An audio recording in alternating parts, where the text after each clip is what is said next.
நம்ம அத்தனை பேரும் எதை எதிர்பார்த்திருக்கிறோமோ அதை அவர்கள் மீண்டும் தெளிவுபடுத்தி இருக்கிறார்கள். அதாவது இந்த 60 நாள் ஒப்பந்தத்தில் இருக்கக்கூடிய அத்தனை பணைய கைதிகளையும் நாங்கள் விடுவிப்பதற்கு தயார் இல்லை என்பதை மிக தெளிவாக சொல்லி இருக்கிற அதே நேரம் சவுதி அரேபியா உள்ளிட்ட கல்ஃப் நாடுகளும் அதே போன்று பெர்ஷியன் கல்ஃப்ல இருக்கக்கூடிய ஈரான் உள்ளிட்ட அனைத்து நாடுகளும் ஒன்றிணைந்து அடுத்த கட்ட காசாவினுடைய நிலை தொடர்பாக நிரந்தர யுத்த நிறுத்தம் தொடர்பான முன்னெடுப்புகளை செய்து வருவதாக சொல்லியிருக்கக்கூடிய நிலையில நிரந்தர யுத்த நிறுத்தத்திற்கான பேச்சுக்கள் எப்போது ஆரம்பிக்கப்பட வேண்டும் என்பதையும் தங்களுடைய ப்ரொபோசல்ல பாலஸ்தீன விடுதலை அமைப்பினர் மிக அழகாக துல்லியமாக புத்திசாதுரியத்தோடு முன்வைத்திருக்கிறார்கள் என்பதை நம் அத்தனை பேரும் மனமு வந்து ஏற்றுக்கொள்ள கூடிய நிலையில் அவர்களுடைய ப்ரொபோசல் அமைந்திருக்கிறது. அதில் வரக்கூடிய தகவல்களை நீங்க பார்த்தீங்கன்னு சொன்னா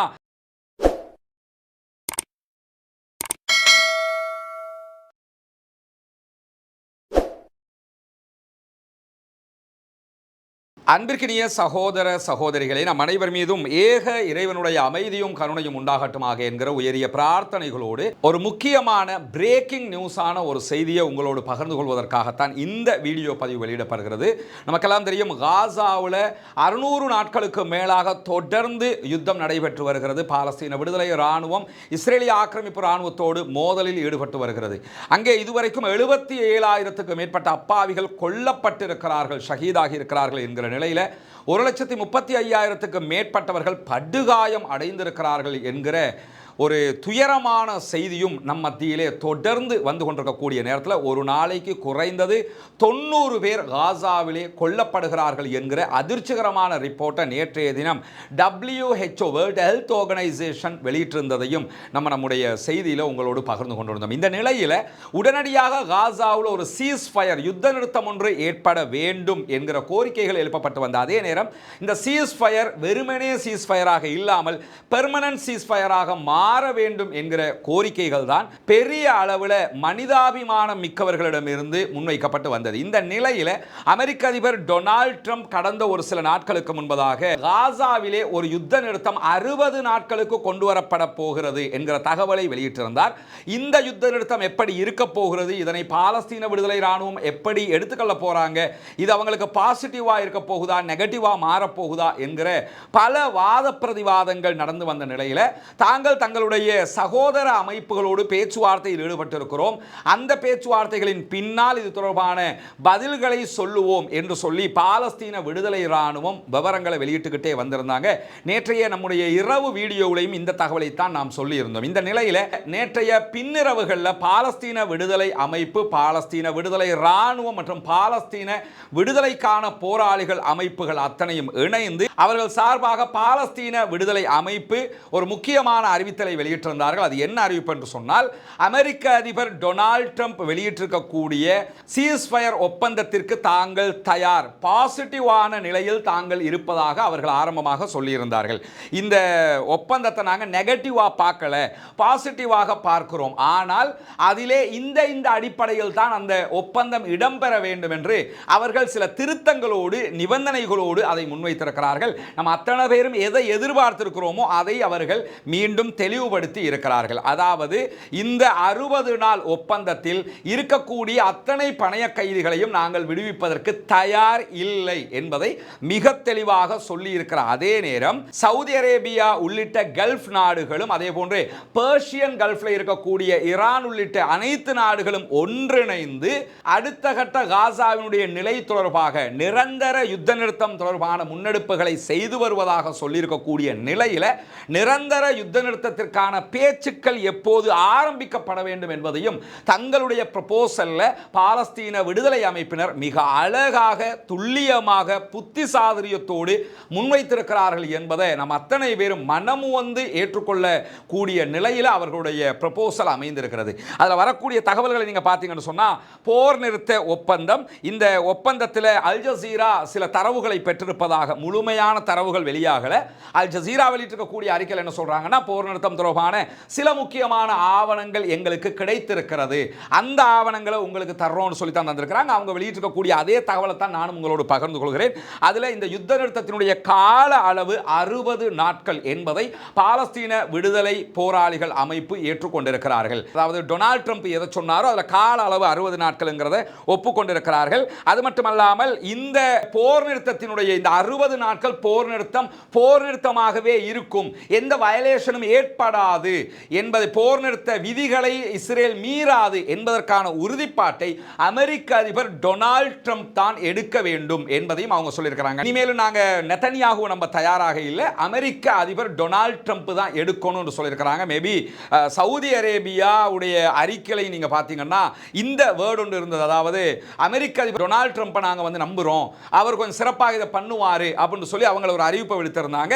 சேம் ஒரு வேர்டு இதில் இருக்கக்கூடியதை நம்ம பார்க்க முடிகிறது. என்னன்னா, நாங்கள் நெதன்யாகுவை நம்ப தயாராக இல்லை, அமெரிக்க அதிபர் டொனால்ட் ட்ரம்ப் இதற்கு பொறுப்பேற்க வேண்டும். அதே நேரத்தில் விடுதலைகள் எப்படி நடக்க போகிறது, பணைய கைதிகள் விடுதலை எப்படி இருக்க போகிறது என்பது தொடர்பாக அவர்கள் கொடுத்திருக்கக்கூடிய ப்ரொபோசல் என்ன சொல்லியிருக்கிறாங்கன்னு சொன்னா 58 பேரை விடுவிப்பதற்கு தயாராக இருக்கிறோம் என்று சொல்லியிருக்கிறாங்க. நம்ம என்ன கவனிக்கணும்னா, காசாவுக்குள்ள உயிருடன் இருக்கக்கூடிய கைதிகள் சுமார் 30 பேர் பாலஸ்தீன விடுதலை இராணுவத்திடத்தில் இருப்பதாக நம்பப்படுகிறது. அதற்கு மேலதிகமாக ஒரு 30 அளவுக்குண்டான பிணங்கள் இருப்பதற்கான வாய்ப்பு இருக்கிறது என்று நம்பப்படுகிறது.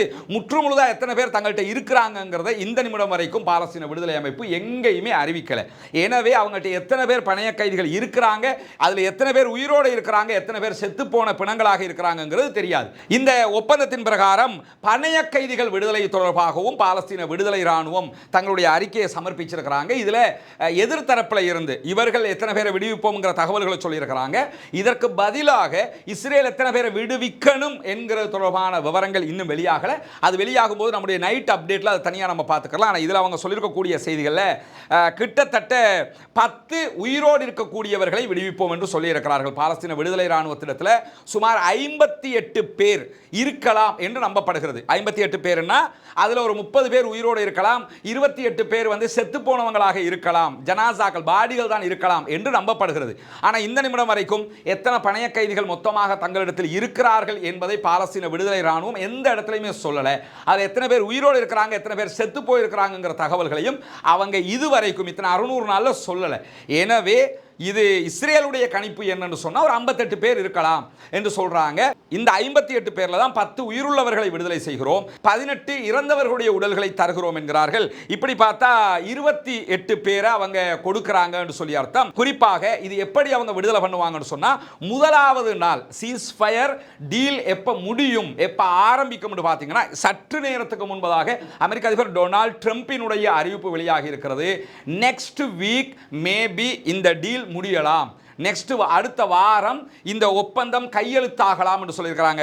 நாளைக்கே சமாதானம் வரப்போகுதுன்னு அர்த்தம் இல்லை, நெக்ஸ்ட் வீக் தான் நடைபெறும். இன்னைக்கும் இஸ்ரேலிய ஆக்கிரமிப்பு ராணுவம் கடுமையான தாக்குதல்களை காசாவுக்குள் நடத்தி கொண்டிருக்கிறார்கள். அல்லாஹ் தான் அந்த மக்களை பாதுகாக்க வேண்டும். இந்த நிலையில விடுதலை செய்யப்படுகிற ஆட்களுடைய நிலை எப்படி இருக்க போகிறது என்று சொன்னால், எப்ப காசாவினுடைய சீஸ்ஃபயர் ஆரம்பிக்கிறதோ அந்த முதல் நாள்ல 8 உயிருள்ள கைதிகளை அவர்கள் விடுதலை செய்வார்கள். 8 பேரை கொடுப்பாங்க, 2 பேரை வச்சுக்கிட்டு 7வது நாள் 5 இறந்த கைதிகளுடைய பாடிகளை ஒப்படைப்பாங்க.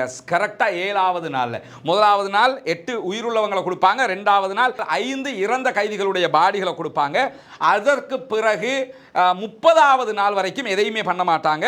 30வது நாள்ல மீண்டும் 5 செத்து போனவங்களுடைய பாடிகளை அவங்க ஒப்படைப்பாங்க. 50வது நாள்ல மேலதிகமாக இருக்கக்கூடிய 2 உயிருள்ள கைதிகளை அவர்கள் விடுதலை செய்வார்கள். அதற்கு பிறகு 60வது நாள் சீஸ்ஃபயருடைய கடைசி நாள் இருக்குதா இல்லையா, அந்த நாள்ல 8 இறந்த கைதிகளுடைய உடல்களை அவர்கள் ஒப்படைப்பார்கள். இப்படித்தான் இந்த 28 பேரை அவங்க விடுதலை பண்ண இருக்கிறாங்க. அதுல 18 பேர் மரணித்தவர்கள், 10 பேர் உயிரோடு இருக்கக்கூடியவர்கள் என்பதை புரிந்து கொள்கிறார். அதே நேரத்தில் இதற்கு பகரமாக இஸ்ரேல் மனிதாபிமான உதவிகளுக்கான ரஃபா பார்டரை திறக்க வேண்டும். அதே போன்று கரேம் அபு ஷலேம் பார்டரையும் அவங்க திறக்கணும். இதுல எந்த அளவுக்கு மனிதாபிமான உதவிகள் உள்ளே வரப்போகிறது என்று சொன்னால், ஜனவரி 19, 2005 செய்து கொள்ளப்பட்ட ஒப்பந்தத்தின் பிரகாரம் ஒரு நாளைக்கு குறைந்தது 600 ட்ரக்குகள் உள்ளே வர வேண்டும். 600 ட்ரக்குகளில் உணவு மருந்து பொருட்கள் ஒரு நாளைக்கு கொடுக்கப்பட வேண்டும். இதை கொடுக்கிறது இஸ்ரேலும் அமெரிக்காவும் உருவாக்கி இருக்கக்கூடிய காசா ஹியூமானிடேரியன் ட்ரஸ்ட் என்கிற பெயரில் அந்த அமைப்பால் எதுவும் செய்யப்படக்கூடாது. ஐநாவினுடைய முகமையாக இருக்கக்கூடிய UNRWAவும் அதே போன்று காசாவினுடைய செம்புரை சங்கமும் இணைந்துதான் இதை செய்யணுமே தவிர இவங்க யாரும் அதை செய்யக்கூடாது என்பதையும் திட்டவட்டமாக பாலஸ்தீன விடுதலை ராணுவம் சொல்லியிருக்கிறாங்க. சரி, இதனுடைய அடுத்த அப்டேட் எப்படி இருக்க போகிறதுன்னு சொன்னால் இதில் ஒரு முக்கியமான அம்சத்தை அவங்க தவறாமல் வலியுறுத்தி இருக்கிறாங்கன்னு சொன்னால் இது எப்போ சாத்தியப்படும் சொன்னால் இதை நாங்கள் எப்போ ஒத்துக்கொள்வோம்னு சொன்னால் இந்த ஒப்பந்தத்தில் எப்போ முதலாவது நாள் சீஸ்ஃபயர் ஆரம்பிக்குதோ அந்த முதலாவது நாள் கத்தாரு அதே போன்று எகிப்தினுடைய தலைமையில் உடனடியாக நிரந்தர யுத்த நிறுத்தம் பற்றிய பேச்சுவார்த்தை ஆரம்பிக்கப்பட வேண்டும். Permanent ceasefire. இது 60 நாள் பெர்மனன்ட் சீஸ்ஃபயர் கிடையாது. இது தற்காலிகமான சீஸ்ஃபயர் தான். 60 நாள் தானே. அடுத்ததாக நிரந்தரமாக இனி யுத்தமே இல்லை காசாவுக்குள்ள என்கிற பேச்சுவார்த்தைகள் எப்போ ஆரம்பிக்கும்னா இந்த சீஸ்ஃபயர் ஆரம்பிக்கிற அன்றைக்கே ஆரம்பிக்கணும். ஒரு புறமாக 8 உயிருள்ள பணைய கைதிகளை அவங்க விடுதலை பண்ணுவாங்க.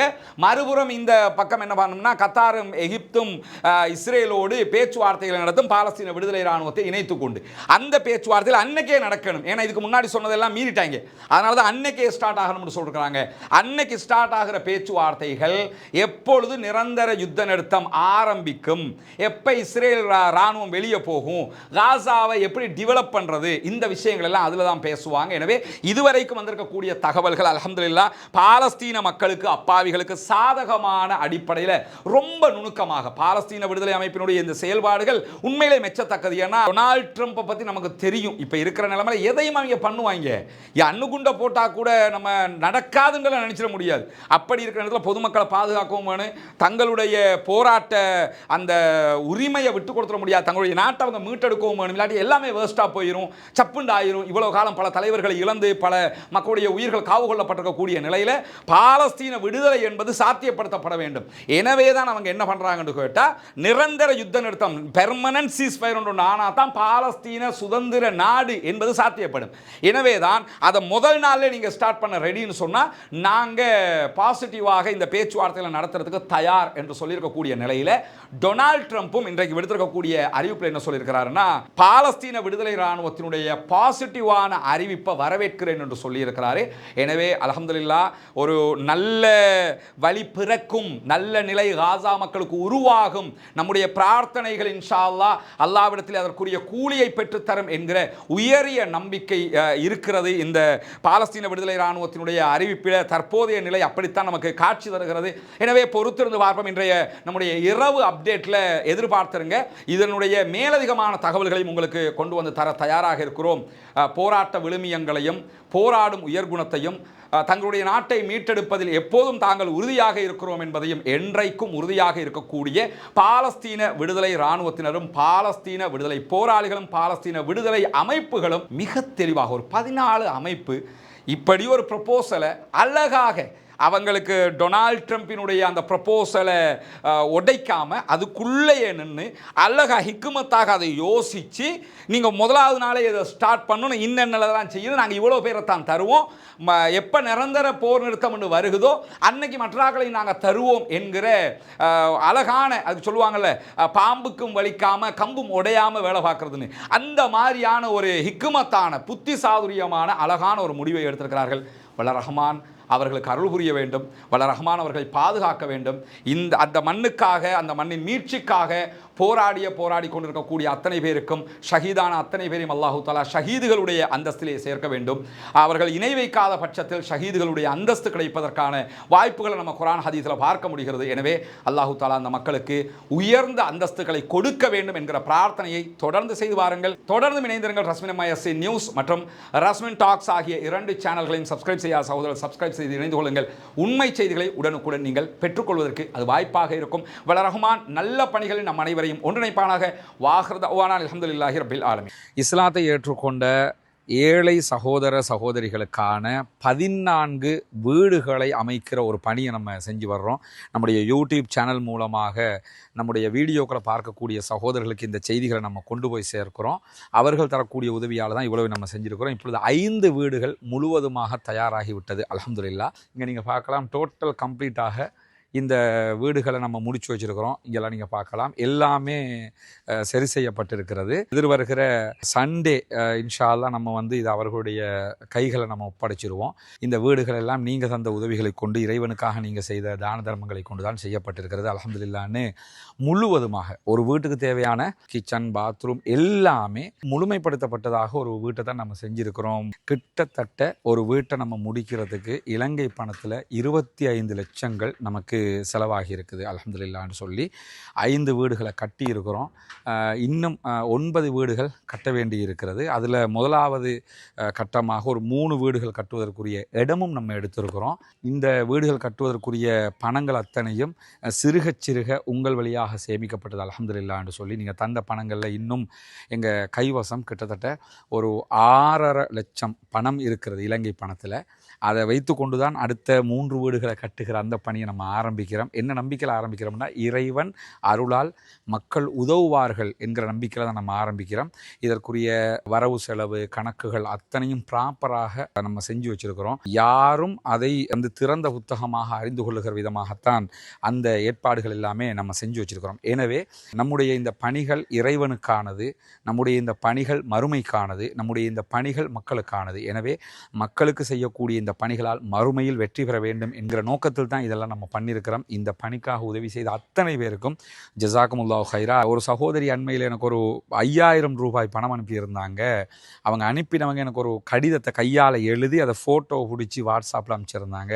அதில் தான் ஒரு விதவை என்றும் தன்னிடத்தில் இருக்கக்கூடிய பணம் இவ்வளவு தான் இருக்கிறது, இதையும் இதில் இணைத்து கொள்ளுங்கள் என்று சொல்லி அனுப்பியிருந்தாங்க. ஒரு நெகிழ்வான ஒரு கடிதமாக நான் அதை பார்த்தேன்.